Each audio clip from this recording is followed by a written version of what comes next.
During COVID, I noticed that a lot of people came to market early with technology, and that's been really, really helpful to you. What have been some of the things that have really helped you in your practices? Dental monitoring would be if I put you in braces, then I give you a dental monitoring scan box, which is just a little thing that goes in your mouth, and you scan your teeth with that app, and then it says, oh yeah, your teeth are tracking, go to the next aligner. I delivered this woman's aligners, I gave her a scan box, and I haven't seen her. It's not that she hasn't come in, it's that her case is tracking and she doesn't need to come in. Welcome back to another episode of Dental Marketing Go. I'm your host, Gary Bird. I'm the founder of SMC National, where we help you create, convert, and close more new patients so you can grow the way that you want. And today, I have a special episode. Dr. Larry, who's the president and founder of My Orthodontist, 14 locations in North Carolina. And he's going to share the things that he's gotten right and has helped him grow, some things that have held him back, as well as Smile Direct Club and how that's impacted ortho and what he would have done differently. You're going to want to stay tuned for this one. All right, we are live, and I'm excited about this one because I have Dr. Larry here, and I'll share the story how we met. So during COVID, everybody was shut down, and he's a very, very successful orthodontist in North Carolina, has 14 practices now out there, and he does an amazing job, has an amazing culture, amazing team. And they, when he was shut down, we were talking like every day. And so I was shut down too. So we were like, what kind of he was like actually kind of excited. It was a lot of people were panicking. He was like, what kind of marketing do you think would work right now? And I'm like, I don't know. I've never been through a pandemic before. Do you want to test some things out? So we were like literally just playing around with marketing, testing things. And thankfully, COVID didn't stick around, and he came out of COVID and he came out stronger than ever before. And I'm so excited to talk to him today because it's been a couple of years since we've chatted. And I want to start this conversation, Dr. Larry, with one question for you. What is the number one thing that's helping you grow right now in the ortho space? You know, this sounds trite, Gary, but I would say that I will say the one thing is my team. Over the years, I've struggled to get the right people in the right seats, and I've bounced back and forth from, grabbing the bull by the horns to trying to be hands off and let people do their thing. And we have a fantastic support crew right now that really they're clicking on all cylinders. We had a little L10 meeting this morning, and I said, guys, I don't have anything for the issues list because you guys are doing such a great job. Awesome. I'm starting to get picky about stupid stuff. Yeah, like, oh no, there was a piece of paper on the lobby when we walked in, right? Yeah, exactly. That's awesome. Yeah. Well, that's really, really good. And so how, I know this has been a process for you. It's not something that happens overnight. So how have you been able, or what did you learn? What did you have to learn to be able to keep and attract the right kind of team? Yeah. I have always said this is a family-run business, and that was true at the beginning. And a lot of folks that were with me in the beginning, I tried to bring them up as we grew. And we just had a great group of folks, but there were a couple of missing pieces. And, even going back to when you and I talked a few years ago, I really wanted to get really headlong more into marketing. And the team was kind of like, well, you don't want to spend money. And I'm like, no, spend the money, right? You can remember these conversations. Yep. So finally, I have a full-time senior marketing manager who's just handling all of our marketing locally. Boots on the ground. And then I've got a great CEO who's been with us for a little over a year who came. Oh, wow. Okay. I didn't know that. Yeah. That's awesome. Hey, sorry to interrupt the show, but I want to make sure that you're going to DICOMA 2024. It's July 10th through the 12th. And guess what? We are going to be speaking on the main stage, and we're going to be hosting a boot camp as well. And we want to give away some free tickets. So how do you win these free tickets? You go to smcnational.com.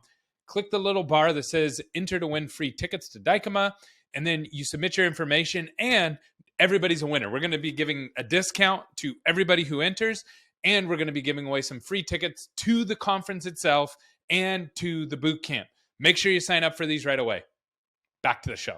He's come to us from where I want to be. So he was with North American Dental, Great Lakes Dental, big DSOs.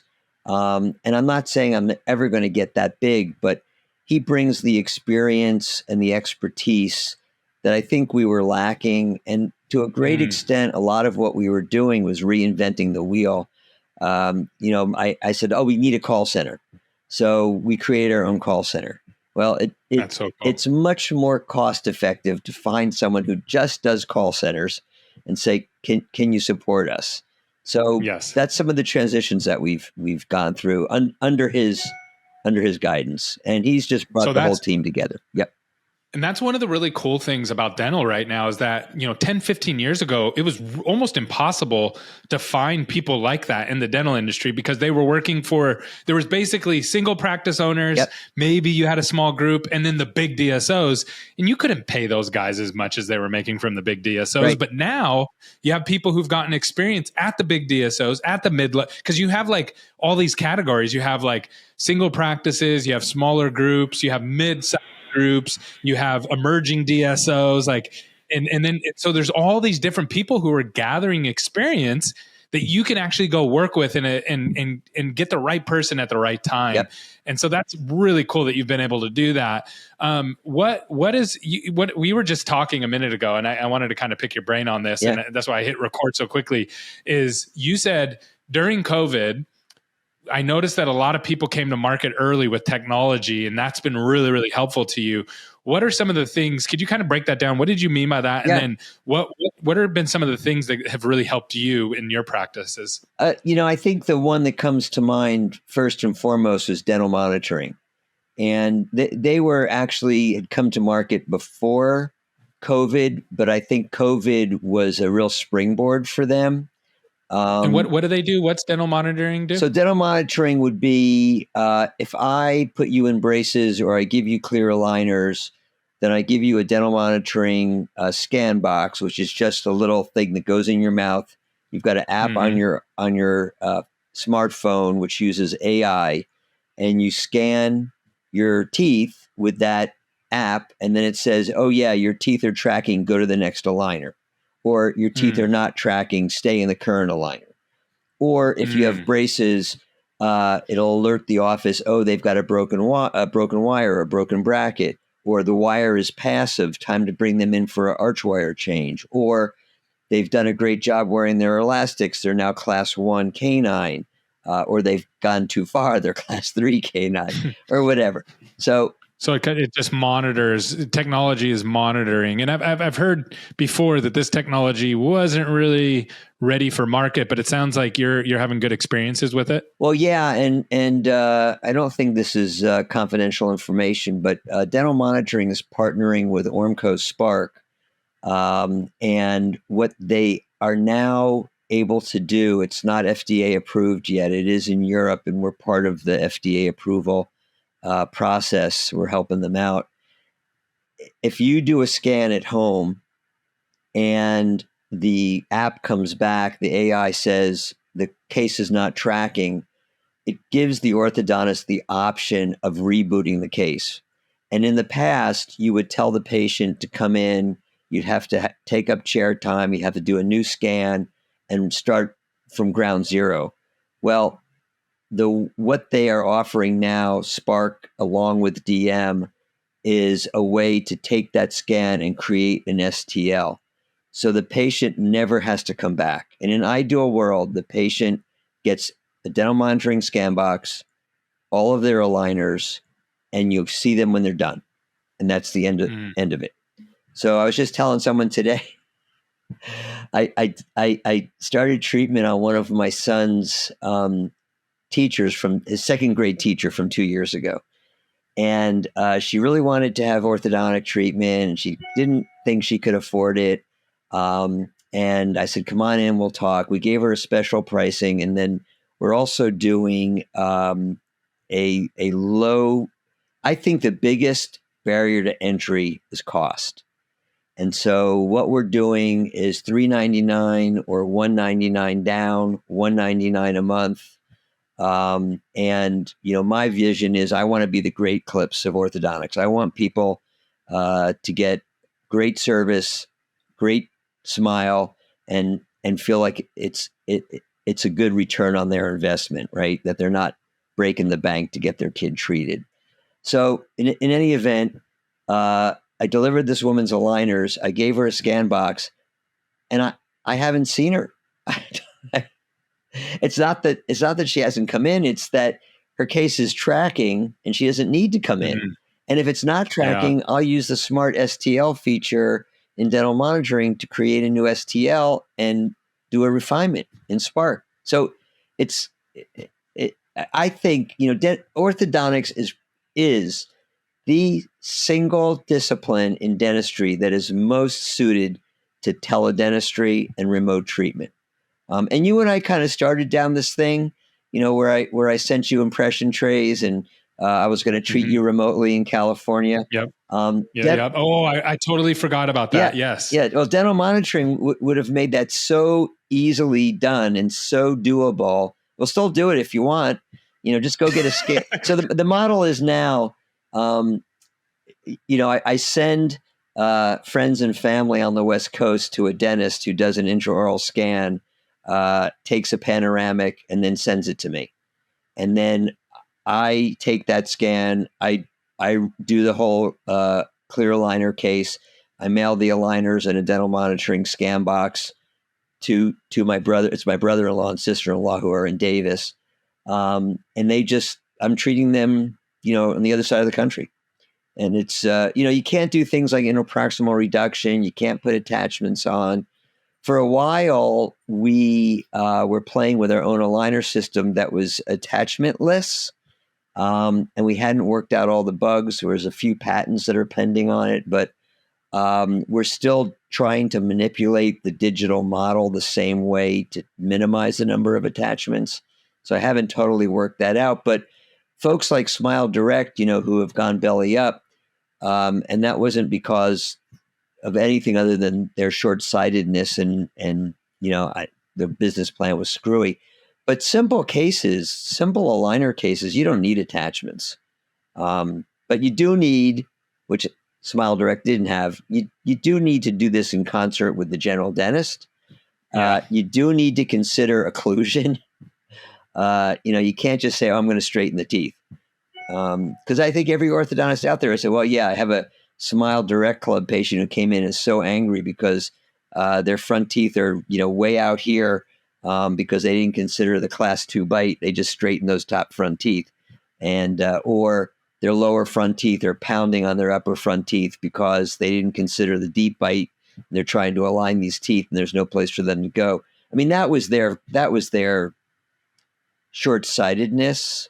If they had just partnered with general dentists, they could have done their direct-to-consumer stuff. That's what I was about to ask you, is what were your thoughts on how they approach things? A lot of dentists were really mad. Yeah. But I remember dentists were really mad at Invisalign when they first, or a lot of orthodontists were really mad at Invisalign when they first came out. But then they kind of came around because they were like, oh, this is not so bad. But now it's like, there's a lot of cost with Invisalign, and there's a lot of competition now. It seems like Invisalign's still the giant, but there's like death by 1,000 cuts. Everybody I meet is like, oh, I'm starting an aligner company. Because I have a 3D printer and we're just going to do it. So what are your thoughts on Smile Direct Club and like kind of the future of ortho as a whole? So I think Smile Direct Club was catering to a market that couldn't afford dental care. So, there's a lot of people out there who can't afford dental care.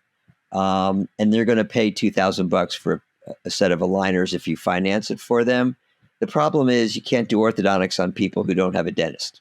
I mean, the bottom line is you can't have periodontal disease. You don't want active decay. You got to take. So what was going through their mind? Like, how did they think? Because they hired orthodontists to be like part of the team and chief clinical officers. Yeah. So what was because I can get it, right? Like me as a marketing guy, if you came to me and you're like, hey Gary, we're going to try to come up with this system and work around.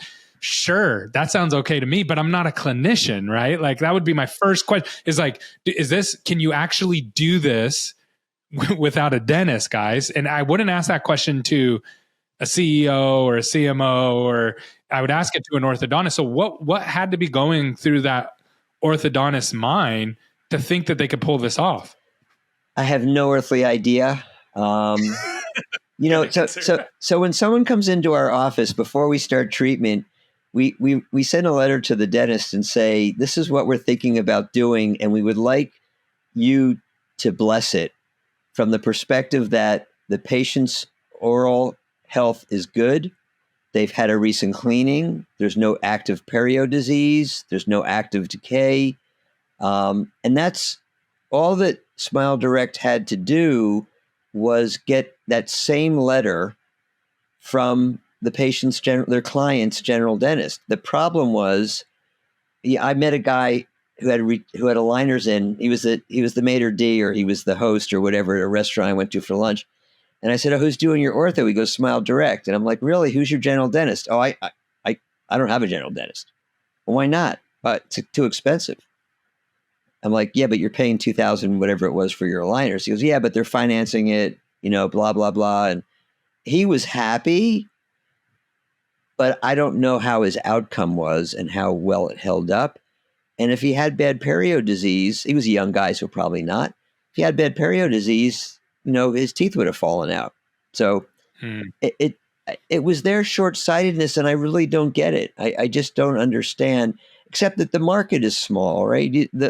If you're only going to treat people who have general dentists, that's a small percentage of the population. Is that so? Okay, so then maybe they looked at it and just said that's too small of a market.